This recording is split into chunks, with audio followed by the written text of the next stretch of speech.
Bienvenue dans le premier district de transition post-corporatif, reconnu mondialement.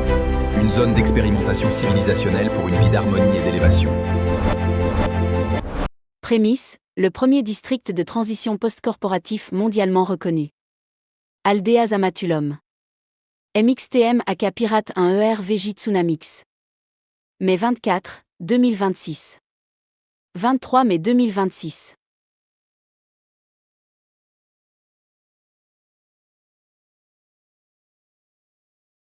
Préambule. Aldea Zama est une coquille en attente de son système d'exploitation sur les districts de transition post-corporatif, la dérive civilisationnelle, et ceux qui arrivent ensuite. Pirate premier, série doctrine souveraine, manuel initial. Les architectes n'avaient pas tort. Ils ont construit quelque chose de beau, de précis, et selon tout critère esthétique raisonnable, en avance sur son temps. Aldea Zama avait été imaginé comme une expérience urbaine premium enchâssée dans un corridor de jungle sur la côte Yucatec, des lignes de vue nettes, une pierre pensée, la végétation comme infrastructure. L'erreur ne résidait pas dans la construction. L'erreur résidait dans le postulat que l'immobilier de luxe et la vocation civilisationnelle étaient la même chose. Ils ne le sont pas. L'un produit des coquilles. L'autre les remplit. Ce qui se tient aujourd'hui dans Aldea Zama n'est pas un échec. C'est quelque chose de plus rare et de plus intéressant, un prototype construit en attente de son programme réel. Les devantures qui n'ont jamais trouvé de locataires, les places qui n'ont jamais trouvé de vie quotidienne, les couloirs bien-être qui n'ont jamais converti le flux en communauté, ce ne sont pas des blessures. Ce sont des vacances d'usage, non de potentiel. Cette distinction importe énormément, car la prochaine vague de migration se dirigeant vers la Riviera Maya n'arrive pas pour consommer la zone. Elle arrive pour se reconstruire à l'intérieur. L'ère du nomade numérique est révolue. Ce qui vient ensuite n'est pas du tourisme. C'est une réorientation. Qui arrive réellement? L'archétype du nomade numérique, ordinateur ouvert dans un bar sur les toits, monétisant des revenus passifs pendant qu'un cénote scintille en arrière-plan, s'est épuisé quelque part vers 2022. C'était toujours un fantasme transitoire, non une civilisation.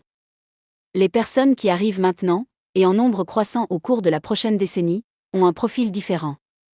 Elles n'échappent pas à l'emploi. Elles échappent au cadre à l'intérieur duquel l'emploi avait jadis un sens. Ce sont des ingénieurs en IA licenciés qui ont construit des systèmes ayant remplacé leurs collègues, puis ont été remplacés eux-mêmes. Ce sont des cadres qui dirigeaient des départements qui n'existent plus. Ce sont des chercheurs dont les institutions ont supprimé les financements. Ce sont des créatifs dont les plateformes ont modifié les termes d'extraction au point que l'ancien accord, de la portée en échange de contenu, est devenu intenable. Ce sont des éducateurs, des designers, des analystes, des stratèges et des opérateurs de toutes sortes, portant tous la même condition sous-jacente, leur ancienne identité avait été délivrée à une institution, et cette institution a discrètement cessé de signer les certificats. Ces personnes ne sont pas brisées. Elles sont désorientées. Et la désorientation, traitée correctement, est le début de la refondation. La condition qu'elles partagent, leur identité professionnelle était émise à une institution.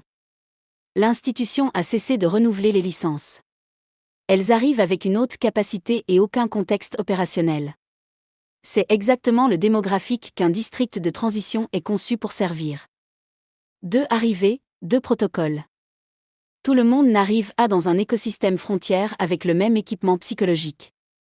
Ignorer cela, c'est ainsi que s'effondrent les communautés intentionnelles, que se caillent les clusters créatifs en clics, et que des places remplies de gens capables finissent par ne rien produire de cohérent. La première décision de concession de tout district de transition sérieux est de cesser de traiter le nouvel arrivant comme un archétype unique. Il existe 2 profils principaux, et chacun requiert une architecture d'intégration fondamentalement différente. Le premier est celui des initiés, les personnes qui connaissent déjà le vieux Tulum, la culture Burning Man, les cycles crypto, les contradictions du travail à distance, ou la texture spécifique de l'effondrement spéculatif. Ces personnes n'ont pas besoin de séduction. Elles ont besoin de reconnaissance, l'expérience d'entrer dans une pièce et de réaliser que les gens autour d'elles voient ce qu'elles voient. Offrez-leur des conversations opérationnelles directes, l'accès à une infrastructure de production, une collaboration sans gardiennage. Elles deviennent les porteurs de continuité. Mal les gérer en les soumettant à un théâtre d'orientation, et elles disparaissent en 2 semaines. Le second est celui des non-initiés, les personnes arrivant directement de la normalité corporative, du prestige institutionnel, ou de la prévisibilité suburbaine. Ce ne sont pas des arrivées inférieures. Ce sont souvent les personnes les plus capables dans la pièce. Mais elles requièrent une acclimatation cognitive par étapes. Exposez-les trop rapidement au discours sur l'effondrement, à la rhétorique de la souveraineté, ou au chaos frontières, et elles paniquent, romantisent incorrectement, ou rebondissent entièrement contre l'ambiguïté. Donnez-leur d'abord la beauté. L'élégance opérationnelle. La stimulation intellectuelle à la bonne dose. Laissez la semi-vacance du district parler d'elle-même. L'environnement fait déjà le travail, il ressemble déjà à quelque chose d'inachevé, suspendu, attendant une redéfinition. Les non-initiés le remarqueront. Vous n'avez pas besoin de le leur expliquer. Vous avez besoin de leur donner le temps de le voir. Vous n'intégrez pas des personnes dans un lieu. Vous les intégrez dans un système d'exploitation différent. La conversation avec les propriétaires. Voici ce qu'il ne faut pas dire: autonomie, souveraineté, anticorporatif, effondrement, alternatif, décentralisé. Voici pourquoi les propriétaires et les administrateurs ne sont pas des adversaires idéologiques. Ce sont des acteurs rationnels opérant avec des informations imparfaites et une aversion structurelle aux risques réputationnels. Ils sont aussi, dans bien des cas, discrètement conscients que quelque chose dans l'élan du district s'est essoufflé. Ils ne peuvent pas le dire publiquement.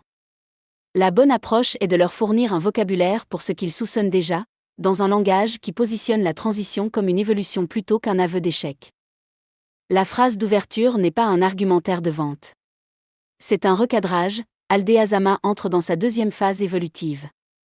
Ce cadrage est précis et délibéré. Il reconnaît la première phase sans la condamner. Il implique une trajectoire sans impliquer une crise. Il donne aux administrateurs un récit qu'ils peuvent porter dans leur propre conseil d'administration. L'argument qui suit ne porte pas sur la philosophie. Il porte sur ce que les propriétaires optimisent réellement, la perception d'occupation, les signaux de prestige, l'activation récurrente et la différenciation à long terme des actifs.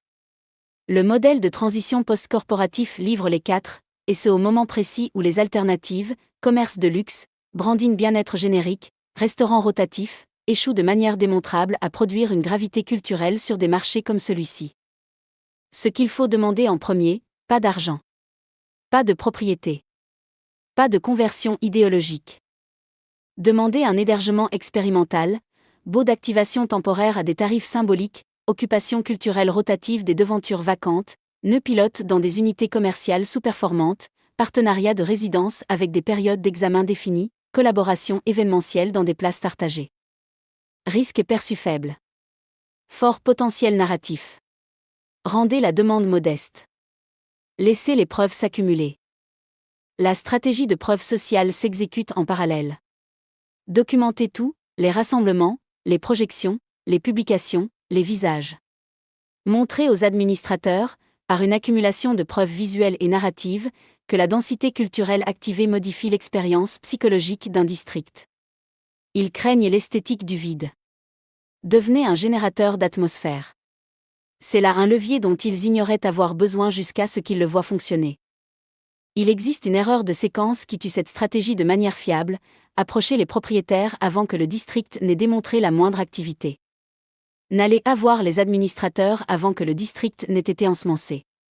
Exécutez la phase 1, les rassemblements culturels informels, les séances de briefing IA, les showcases de fanfiction, les dîners de transition, dans l'espace disponible, aussi improvisés soient-ils. Produisez la documentation. Puis apportez cette documentation à la conversation avec les parties prenantes immobilières. Vous ne leur vendez pas une vision.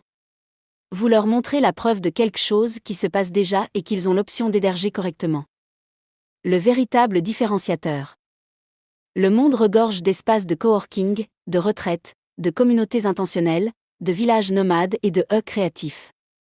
Presque tous partagent un défaut structurel commun: ils optimisent pour le temporaire. Ils vendent l'expérience de la transition sans fournir l'infrastructure de l'arrivée. Les gens passent, se sentent brièvement transformés, et retournent à leur contexte opérationnel antérieur. L'activation est réelle. La permanence ne l'est pas. Ce qui est globalement assent, et que le moment présent rend uniquement possible de construire, c'est un district qui prend la transition post-corporative au sérieux comme projet territorial. Non un programme. Non une marque. Un territoire avec sa propre mythologie, sa propre infrastructure de production, son propre écosystème de publication, sa propre culture d'initiation stratifiée et ses propres dynamiques de guildes qui convertissent les arrivées individuelles en multiplicateurs de continuité. La vague de déplacement par l'IA n'est pas une perturbation temporaire. C'est un changement de vitesse civilisationnelle, et il produit des millions d'individus à haute agentivité qui avaient été optimisés pour des contextes institutionnels qui se dissolvent autour d'eux. Ces personnes ont des capacités sans contexte. Elles ont de l'ambition sans cadre opérationnel. Elles ont, dans bien des cas, la marge de manœuvre financière pour réaliser une transition sérieuse, et aucun endroit cohérent pour la réaliser. Aldea Zama possède déjà l'architecture, l'esthétique et la grammaire spatiale. Ce qui lui manque, c'est une mythologie cohérente après la saturation spéculative.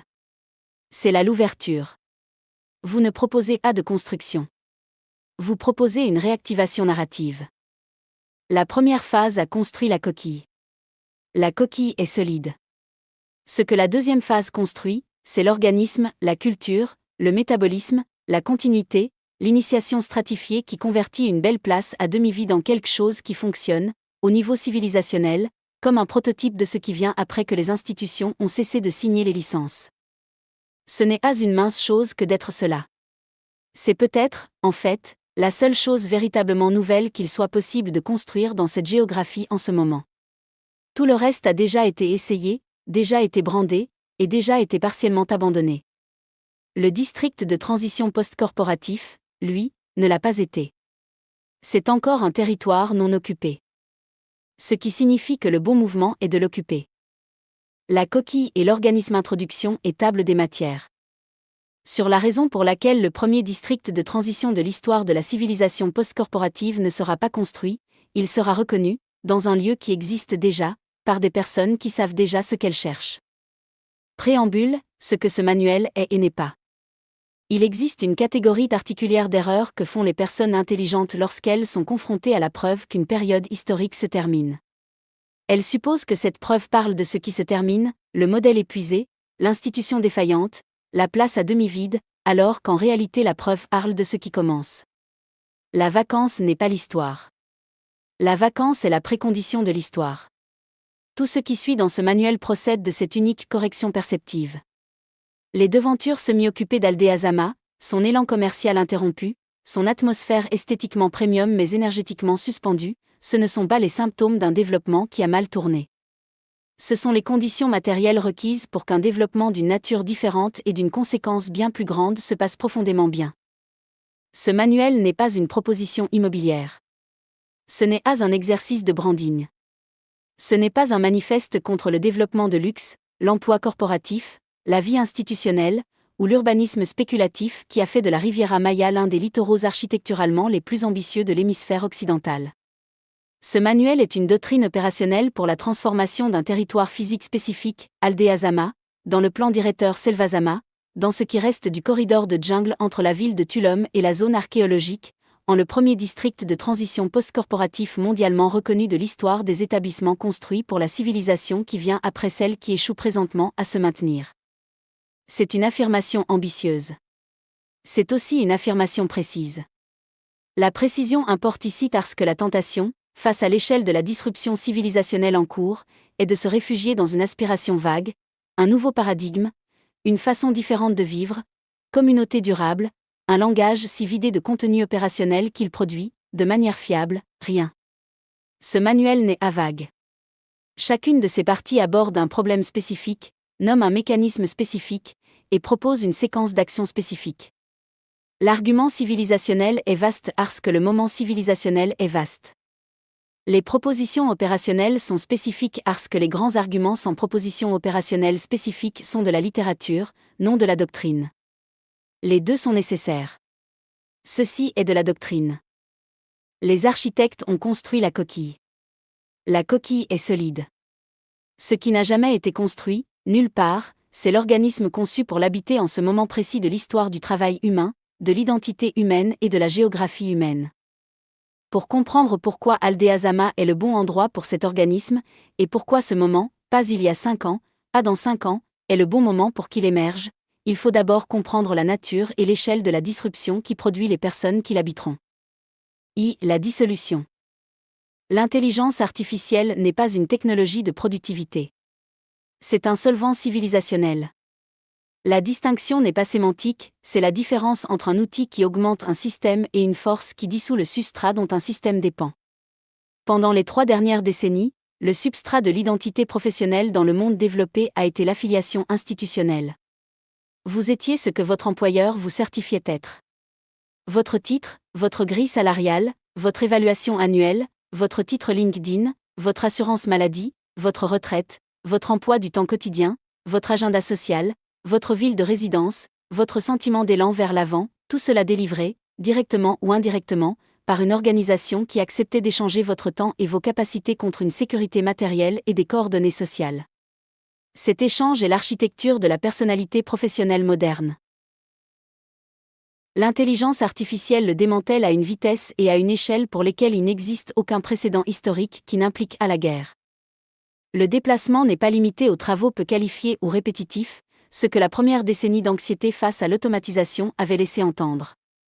Le déplacement est maintenant concentré précisément dans la classe de travailleurs à qui l'on a répété, à maintes reprises et avec la confiance institutionnelle qui s'impose, que leurs capacités, créatives, analytiques, stratégiques, communicationnelles, constituaient la catégorie de production humaine la moins vulnérable à l'automatisation. Ces personnes ne sont pas remplacées par des robots sur des chaînes de montage. Elles sont remplacées par des modèles de langage qui écrivent avec plus de fluidité que la plupart des professionnels, génèrent du contenu visuel à l'échelle industrielle, synthétisent des recherches qui nécessitaient autrefois des équipes entières, produisent du code qui nécessitait autrefois des ingénieurs, et font tout cela à un coût marginal qui tend vers zéro. La logique économique du maintien de larges effectifs professionnels au sein de structures institutionnelles se dissout. Les institutions commencent à le reconnaître, discrètement, dans le langage de la restructuration, du redimensionnement, de la réorganisation stratégique, et de l'élimination des fonctions redondantes, ce qui se traduit, pour les individus qui en sont l'objet, par la même expérience, le contrat a été rompu. Ce qui n'est pas reconnu, publiquement, institutionnellement, ni dans aucun discours grand public à la hauteur de l'ampleur du problème, c'est ce que cela signifie au niveau de l'identité plutôt que du revenu. Le revenu peut être remplacé, difficilement, avec disruption, mais mécaniquement. L'identité est plus complexe. Le moi professionnel assemblé au fil d'années de titres, de performances, de promotion et de reconnaissance institutionnelle ne pivote pas simplement quand l'institution se retire. Il entre dans une période de désorientation profonde qui n'est pas bien décrite par le vocabulaire existant de la reconversion professionnelle, de l'entrepreneuriat ou du travail indépendant. Quelque chose de plus profond qu'un emploi a été perdu. Ce qui a été perdu, c'est l'architecture de validation externe qui permettait à des millions de personnes à haute agentivité et haute capacité de savoir, moment par moment, si elles réussissaient à être elles-mêmes. Sans cette architecture, elles sont capables mais sans contexte. Productives mais sans but. Énergiques mais sans direction. Elles n'ont pas perdu leur capacité à construire. Elles ont perdu le plan. Un district de transition est la forme institutionnelle conçue pour répondre précisément à cette condition. Non une retraite, qui offre un soulagement temporaire de la désorientation pour ensuite renvoyer la personne dans l'environnement qui l'a produite. Non un espace de coworking, qui fournit une infrastructure de travail sans aborder la crise d'identité qui précède et survit à tout arrangement de travail particulier. Non une communauté intentionnelle, qui exige généralement une conversion idéologique comme préalable à l'adhésion et sélectionne donc un éventail étroit de tempéraments. Un district de transition est un territoire physique avec son propre métabolisme, sa propre infrastructure mythique, sa propre culture d'initiation, et son propre écosystème de production, un lieu spécifiquement conçu pour recevoir les personnes dans la condition décrite ci-dessus et les rendre, avec le temps, en opérateur souverain capable de concevoir et de soutenir une vie hors des échafaudages institutionnels. Il est le pont entre la civilisation qui émettait les contrats et la civilisation qui se construit sans eux. 2. La géographie de la liminalité. Tous les lieux ne peuvent pas remplir cette fonction. L'accomplissement de la transition civilisationnelle requiert un ensemble spécifique de conditions spatiales et atmosphériques que la plupart des lieux, même de nombreux lieux désirables, beaux et bien situés, ne possèdent pas et ne peuvent pas se voir conférer par la rénovation, le rebranding ou la programmation. La transition d'un contexte opérationnel à un autre n'est pas seulement psychologique. Elle est environnementale. Les êtres humains sont des animaux profondément, obstinément dépendant du contexte. Nous pensons différemment dans différents environnements physiques. Nous sommes plus ou moins capables de certains types de travail cognitif et émotionnel selon les textures, les densités, les températures, les atmosphères sociales et les registres symboliques des espaces que nous habitons. Ce n'est pas du mysticisme, c'est l'implication directe de décennies de recherche en psychologie environnementale, et c'est pourquoi la question de l'endroit où construire un district de transition post-corporatif n'est pas arbitraire, n'est pas une question de commodité immobilière, et n'est pas réductible à la disponibilité des sas commerciaux bon marché sous un climat chaud. L'environnement requis pour la transition civilisationnelle a un caractère spécifique qui peut être décrit avec une certaine précision. Il doit être suffisamment beau pour interrompre les schémas cognitifs épuisants associés à l'ancien contexte opérationnel, suffisamment beau pour produire, immédiatement et sans effort, la sensation que l'on se trouve quelque art de véritablement différent, quelque art qui ne porte pas les indices environnementaux qui déclenchent les comportements automatiques de la vie institutionnelle. Il doit être suffisamment inachevé pour résister à la domestication qui frappe les lieux dont l'identité est entièrement déterminée, suffisamment inachevé pour laisser de la place au récit propre de l'habitant de prendre prise sur l'espace et de se sentir conséquent à l'intérieur, plutôt que décoratif. Il doit être suffisamment liminal, suspendu entre des significations établies, entre ce qui était et ce qui n'a pas encore été nommé, pour donner à la personne en transition la permission psychologique d'occuper une identité intermédiaire sans que cet entre-deux ne ressemble à un échec, un développement arrêté, ou le prélude à un retour au vieux contexte. Et il doit être suffisamment sérieux, habité par d'autres personnes sérieuses, produisant de vraies réalisations, opérant avec de vrais enjeux, pour empêcher la transition de s'effondrer dans le tourisme de style de vie qui a déjà épuisé son accueil dans cette géographie et produit, dans son sillage, une génération de gens capables qui ont confondu une belle consommation avec une transformation significative. Aldea Zama possède ces 4 conditions dans leur concentration les plus utiles, et les possède en ce moment précis dans une combinaison qui ne se reproduira pas. La beauté du district est incontestable, il a été conçu par des personnes qui comprenaient ce que la beauté requiert et qui disposaient des ressources pour la produire à grande échelle dans un corridor de jungle qui a résisté à la domestication à chaque étape de la construction. L'inachèvement est visible dans chaque vacance, chaque place qui tend vers une communauté qu'elle n'a pas encore trouvée, chaque devanture qui regarde vers un flux piétonnier qui ne s'est pas encore matérialisé en vie quotidienne. La liminalité est structurelle, le district existe dans la condition précise d'une première phase achevée et d'une seconde phase à encore imaginée, une condition qui produit exactement l'atmosphère suspendue, attendante, que les personnes en transition reconnaissent instinctivement comme l'atmosphère de leurs propres états intérieurs. Et le sérieux est disponible, latent, présent dans la densité résiduelle de personnes capables qui sont restées quand d'autres sont partis et qui constituent le noyau de la culture que ce manuel propose de rendre explicite, de nommer, et de faire croître. Ce n'est pas une coïncidence à célébrer comme preuve d'un destin. C'est une fenêtre à utiliser avec l'urgence que les fenêtres requièrent. La semi-vacance du district n'est pas une condition permanente, elle se résoudra, dans un sens ou dans l'autre, au cours des prochaines années. Soit elle sera réoccupée par le prochain cycle de locataires commerciaux poursuivant le même modèle qui a produit la vacance actuelle, auquel cas le district atteindra une stabilisation modeste et une médiocrité culturelle persistante qui reflète chaque autre développement de luxe à moitié activé dans le monde. Soit il sera reconnu, par les bonnes personnes au bon moment, comme le futur inachevé qu'il est réellement, et la deuxième phase sera construite non selon la logique de l'immobilier commercial mais selon la logique du besoin civilisationnel. Ce manuel est écrit dans la conviction que le second résultat est à la fois possible et préférable, et que la différence entre les deux résultats n'est pas principalement une question de capital mais de récit. L'architecture de la deuxième phase est une histoire, racontée en premier, qui rend la transformation physique inévitable avant qu'elle ait été entièrement exécutée. C'est pourquoi ce document existe avant que le district ait été transformé. Le document est le premier acte de la transformation. 3. La thèse de la validation des rêves. Au cœur de ce manuel se trouve un concept qui ressemble, dans sa forme la plus condensée, à la culture de la motivation, et qui est, dans sa forme pleinement développée, le contraire catégorique de celle-ci.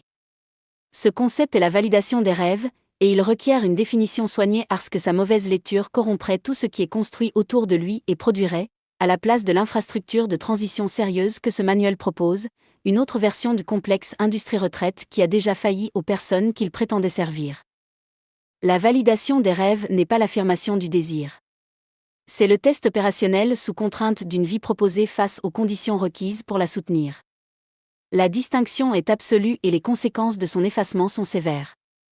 La culture de la motivation, l'industrie des retraites, le complexe du coaching de vie, l'économie de la manifestation, l'hybride productivité-spiritualité qui a colonisé les espaces bien-être du corridor de Tulum avant que le marché ne se corrige, est construite sur le postulat que le principal obstacle entre une personne et la vie qu'elle désire est la résistance psychologique, et que la bonne intervention est de dissoudre cette résistance par l'affirmation, la visualisation, le soutien communautaire, et la suppression stratégique des influences négatives. C'est, au mieux, une vérité larcielle qui devient une distorsion nuisible quand elle est appliquée en bloc à des personnes dont les obstacles réels ne sont pas principalement psychologiques mais opérationnels. Elle manque de l'infrastructure de production, de l'écosystème de publication, de l'architecture économique, de la responsabilité entre pairs, et du retour d'informations brutalement honnêtes qui séparent une concession de vie viable d'un fantasme séduisant habillé du vocabulaire de la transformation. Les personnes arrivant au district de transition ne manquent pas de désir. Ce sont, de manière quasi uniforme, des personnes d'un désir intense, comprimé, longtemps différé, un désir qui a été subordonné pendant des années à l'intérieur de structures institutionnelles qui monétisaient leurs capacités tout en différant systématiquement la question de ce qu'elles voulaient réellement construire avec leur seule vie productive. Ce qui leur manque n'est pas la permission de désirer. Ce qui leur manque, c'est un processus rigoureux, ancré dans la réalité, soutenu par la communauté, pour déterminer si ce qu'elles veulent peut survivre au contact de la réalité opérationnelle, et si ce n'est pas le cas sous sa forme actuelle, quelle modification le rendrait viable sans vider le désir qu'il a généré. Ce processus est la validation des rêves. Ce n'est pas un atelier. Ce n'est pas une méthode. C'est une culture, et elle requiert, comme infrastructure, quelque chose qu'aucune retraite, aucun espace de coworking, aucune communauté intentionnelle et aucune plateforme en ligne n'a jamais été capable de fournir à grande échelle, une véritable communauté de praticiens qui l'ont fait, qui le font, qui ont échoué d'une manière spécifique qu'ils peuvent décrire sans apitoiement sur eux-mêmes, et qui n'ont aucune incitation à vous dire que c'est plus facile que ça ne l'est parce que leur propre survie ne dépend pas de votre croyance continue que c'est facile. C'est l'architecture profonde du protocole capteur rêve, le cadre de validation qui court sous chaque programme, chaque rassemblement, chaque publication et chaque conversation que le district produit. Ce n'est pas un produit. C'est la raison pour laquelle les deux archétypes principaux d'arrivée au district, ceux qui ont déjà navigué une version de cette transition, que ce manuel appelle les initiés, et ceux qui arrivent directement de la vie institutionnelle avec la transition encore entièrement devant eux, les non-initiés, doivent être compris non pas seulement comme différents types de participants mais comme les deux pôles nécessaires d'un écosystème unique dont la santé dépend de la relation entre eux. Sans les non-initiés, les initiés n'ont personne à enseigner, aucune raison d'articuler ce qu'ils savent sous une forme transmissible, et aucun mécanisme pour que la culture se reproduise d'elle-même à travers les générations d'arrivée sans exiger une constante réinvention. Sans les initiés, les non-initiés n'ont pas de carte, pas de retour honnête, pas de preuve que la transition est matériellement survivable, et pas de communauté capable d'absorber leur désorientation sans en être déstabilisée. Le district requiert les deux, dans la bonne proportion et dans le bon rapport l'un à l'autre, pour fonctionner comme quelque chose de plus durable qu'un rassemblement de personnes intéressantes dans un beau lieu qui ont collectivement accepté de croire les mêmes choses optimistes sur l'avenir. 4. L'argument pour la reconnaissance mondiale. Le titre de ce manuel formule une affirmation spécifique qui exige une justification directe, non seulement qu'un district de transition peut être construit dans Aldea-Zama, mais qu'il peut devenir la première instance mondialement reconnue de ce modèle. La reconnaissance mondiale n'est pas de la vanité. Ce n'est pas l'objectif de personnes qui ont besoin d'une validation externe pour que leur travail soit réel. Dans ce contexte, c'est de la stratégie, et l'argument en sa faveur opère simultanément sur deux niveaux qu'il vaut la peine de séparer parce que chacun a sa propre logique et ses propres implications pratiques. Le premier niveau est économique et direct. Un district qui atteint une reconnaissance mondiale comme prototype de la transition civilisationnelle post-corporative attire une classe qualitativement différente de résidents de long terme qu'un district qui opère comme une expérience culturelle locale ou régionale de durée incertaine et de finalité ambiguë. La reconnaissance mondiale signifie que les personnes qui arrivent ne viennent pas parce que Tulum est géographiquement pratique ou parce qu'elles ont entendu que la scène bien-être est intéressante ou parce qu'un ami a mentionné que les routes de la jungle à l'aube valent le coup d'œil. Elles viennent parce que le district spécifiquement, sa réputation, sa doctrine, ses antécédents prouvés dans la production de la transformation dont elles ont besoin, sa communauté de praticiens assez sérieux pour avoir mérité cette réputation, et ce pourquoi elles sont venues. Ce sont des arrivées à plus haute agentivité, à plus fort engagement, à plus grande contribution. Elles ne viennent pas pour une semaine et repartent. Elles viennent pour une saison et restent un an. Elles viennent pour un an et construisent une infrastructure qui survit à leur présence. Elles sont, dans le sens le plus opérationnel, la différence entre un moment culturel et une institution culturelle.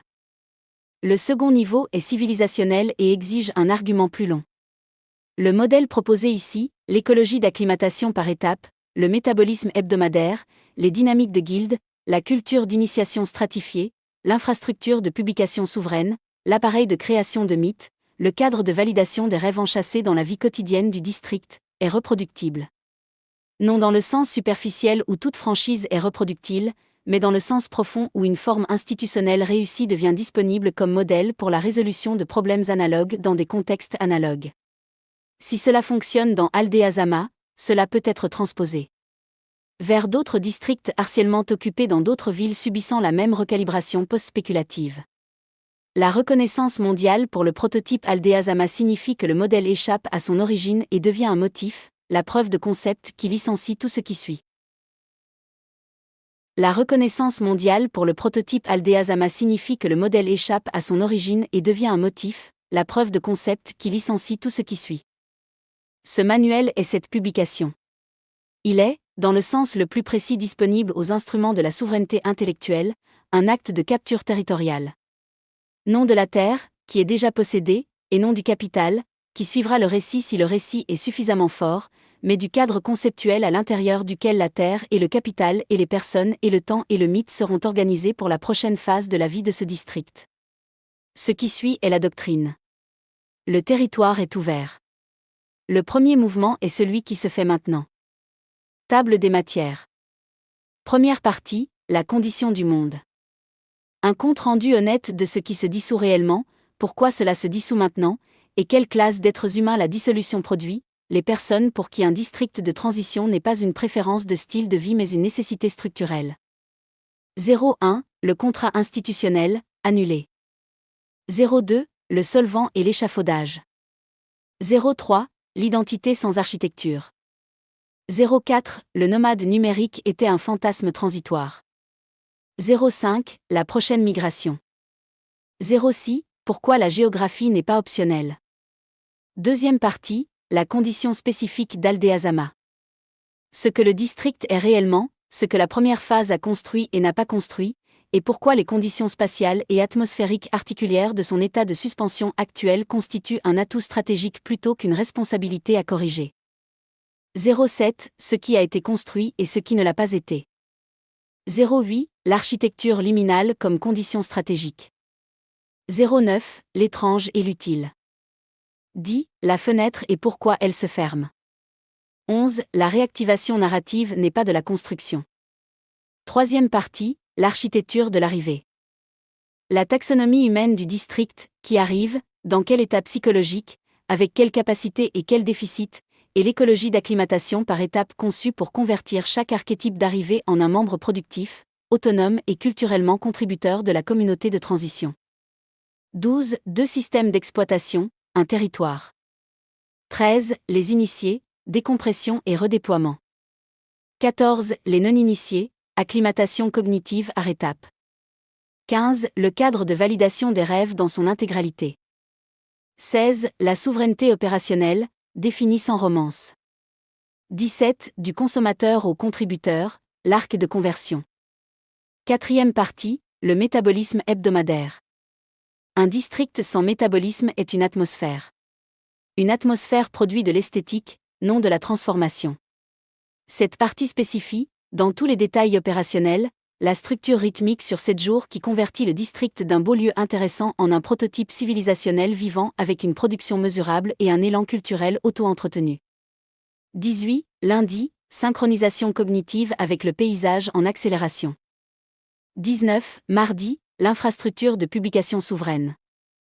20, mercredi, le moteur mythique. 21, jeudi, le transfert de savoir dur. 22, vendredi, l'honnêteté opérationnelle comme pratique. 23. Samedi, le district comme médium vivant.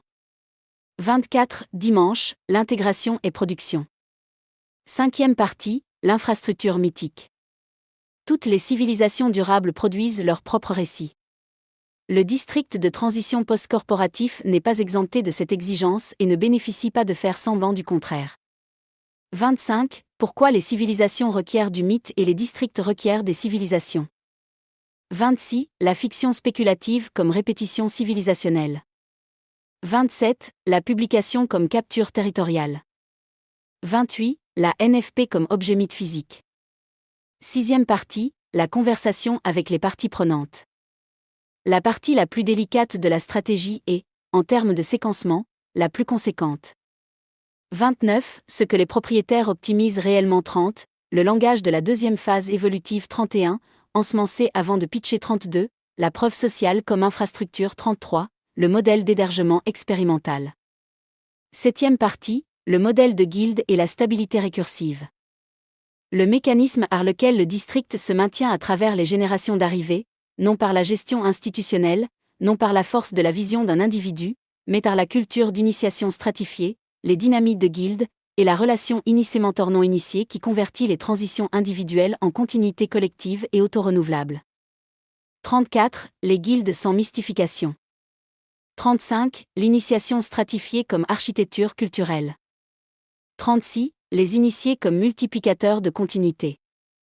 37. La stabilité récursive, comment l'écosystème se soutient lui-même. 8e partie, l'argument civilisationnel. La portée complète de ce qui est proposé, non une expérience culturelle locale qui peut ou non survivre à son premier cycle de financement, mais un modèle globalement reproductible pour la conversion de coquilles urbaines post-spéculatives en infrastructures institutionnelles de la civilisation post-corporative. 38. Ce que, mondialement reconnu, signifie réellement. 39. Le prototype et le motif. 40. Dans 10 ans. 41. Le premier mouvement est le manifeste. Annexe et documents de travail. A. Glossaire de terminologie doctrinale.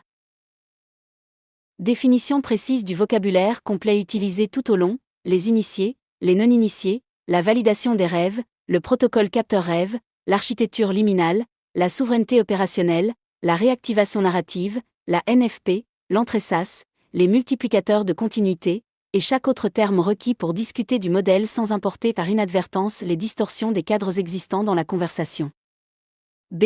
Le protocole capteur-rêve, spécification opérationnelle complète. Le cadre de validation complet, ses phases, ses instruments, ses facilitateurs, ses résultats, ses modes d'échec spécifiques et comment les reconnaître tôt, et les conditions dans lesquelles un rêve est validé comme viable, modifié vers la viabilité, ou différé avec les modifications spécifiques requises pour rendre possible une validation future, rédigé comme document de travail plutôt que comme énoncé philosophique. C'est la séquence d'activation, phase par phase. L'ordre d'opération recommandé pour les 18 premiers mois, quoi construire en premier, quoi documenter et comment, quoi différer et pourquoi, quand approcher les parties prenantes immobilières et avec quels matériaux, et comment gérer la transition de l'ensemencement informel à l'identité formelle de district sans perdre les qualités atmosphériques et culturelles qui font fonctionner la phase informelle comme démonstration. D. Script de conversation avec les parties prenantes et guide de cadrage. Exemple de langage pour la conversation avec les propriétaires, le briefing de l'administrateur de place, la présentation à la partie prenante du plan directeur, et le cadrage médiatique, avec des annotations explicites sur ce que chaque phrase fait rhétoriquement, pourquoi les alternatives échouent, et ce que chaque public a le plus besoin d'entendre pour passer de l'observation défensive à l'hébergement expérimental. Le calendrier de programmation hebdomadaire, première saison. Un calendrier entièrement renseigné sur 13 semaines couvrant la première saison de programmation du district, sujet de sessions spécifiques, profil de praticien, objectifs de publication, calendrier d'installation, jalons de documentation, et les indicateurs spécifiques signalant si le métabolisme produit une densité culturelle ou simplement de l'activité, suffisamment concret pour être exécuté, suffisamment flexible pour s'adapter aux conditions qui n'auront pas été anticipées. F. La pile de publication souveraine.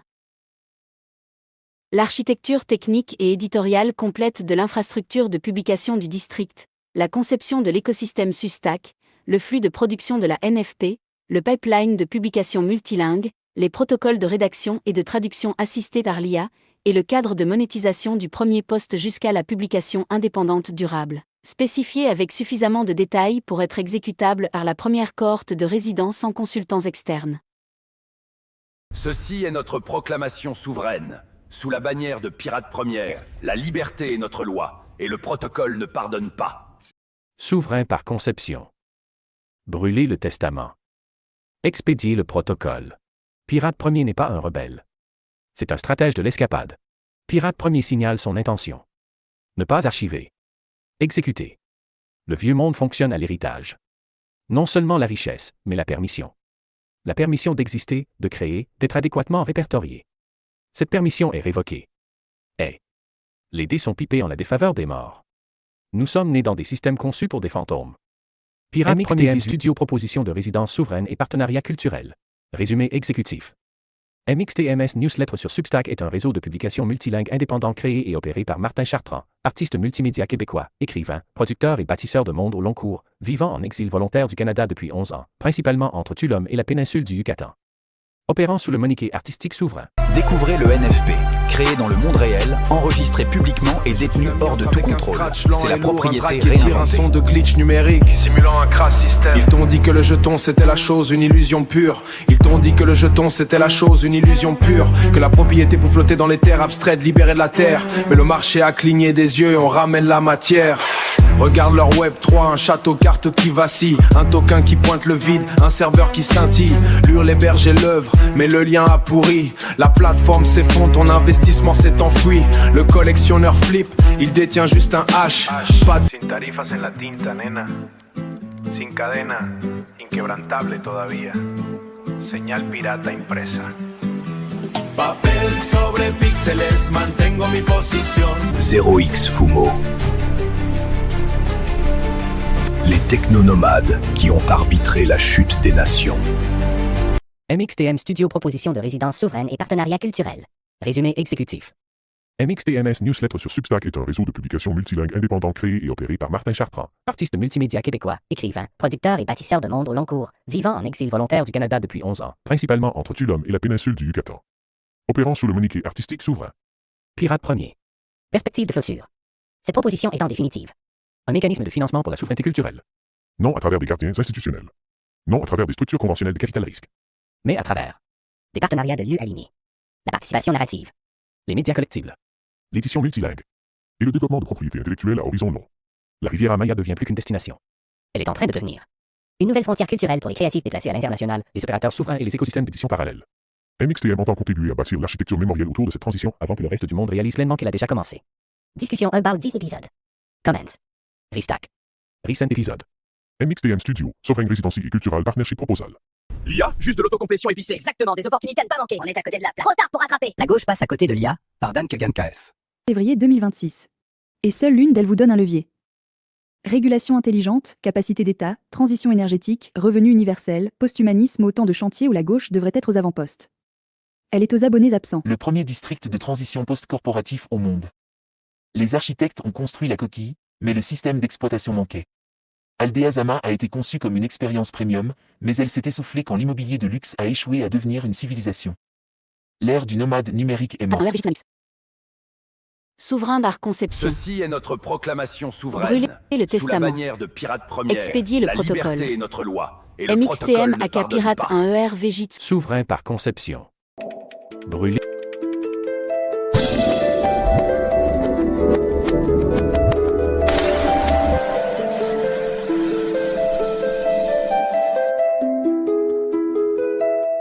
Une danse délicate se tisse dans l'air. Des mots doux murmurent tandis que les yeux contemplent. Les autorités avancent, feignent la surdité. Les fondations tremblent sous un ciel voilé. La science transformée se tord discrètement. Les questions sans réponse persistent patiemment.